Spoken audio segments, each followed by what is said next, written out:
अस्सलामुअलैकुम वरहमतुल्लाहि वबरकातुहू।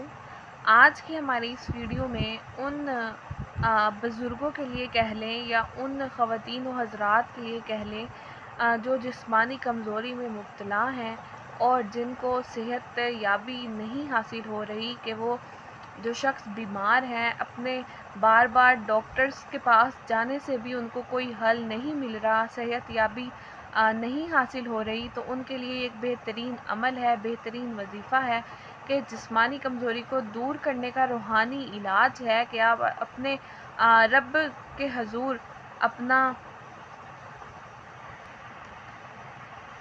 हजूर अपनी दुआएं कबूल करवाएं, इल्तिजाएं करें।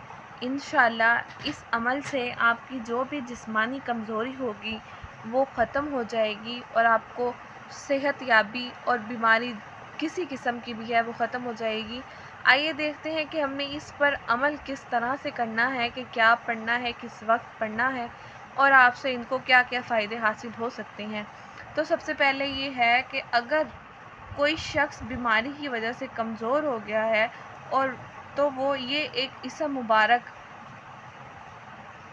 या कादिरू, ये वो इसम है जो पढ़ना है।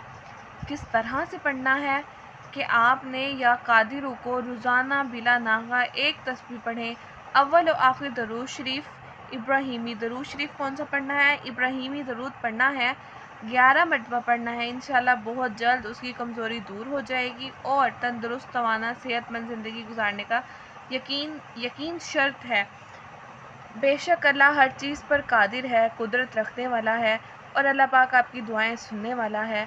अगर आप डॉक्टरों के पास जा के थक गए हैं, आपको अपनी सेहत में कोई फ़र्क नज़र नहीं आ रहा, तो हर चीज़ में इलाज दवा के साथ साथ दुआ की भी ज़रूरत होती है। तो आप अपने रब के हजूर ये दुआ करें, अपने ये इसम मुबारक पढ़ें। रोज़ाना पढ़ना है, एक तस्बीह करनी है, सिर्फ 100 दफ़ा ये लफ्ज़ पढ़ना है और उससे अव्वल पहले 11 बार दरूद शरीफ पढ़ना है इब्राहीमी और 11 बार बाद में दरूद शरीफ पढ़ना है।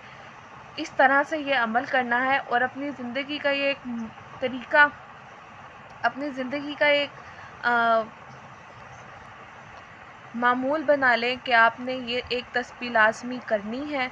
जो लोग कमज़ोर हैं, बीमारी में मुब्तला हैं, उनके लिए एक बेहतरीन वजीफ़ा है कि वो किस तरह से अपनी जिस्मानी कमज़ोरी को दूर कर सकते हैं।